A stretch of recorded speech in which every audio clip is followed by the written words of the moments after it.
Friends, welcome to meaning in Gujarati channel.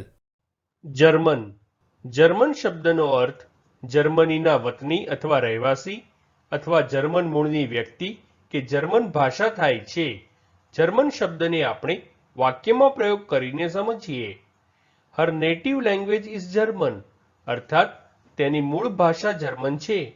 એક બીજું ઉદાહરણ જોઈએ. She was fluent in English, French and German, અર્થાત તે અંગ્રેજી, ફ્રેન્ચ અને જર્મન ભાષા સારી રીતે જાણતી હતી. એક અન્ય ઉદાહરણ જોઈએ. I find German grammar very difficult, એટલે કે મને જર્મન વ્યાકરણ બહુ અઘરું લાગે છે. ફ્રેન્ડ્સ, વધુ માહિતી માટે અમારી વેબસાઇટ meaninginggujarati.com ની મુલાકાત જરૂરથી લેજો અને ચેનલ પર બીજી વિડીયો છે જે તમે જોઈ શકો છો અને ચેનલને લાઇક, શેર, સબસ્ક્રાઇબ અને કોમેન્ટ કરવાનું ભૂલશો નહીં. Thank you.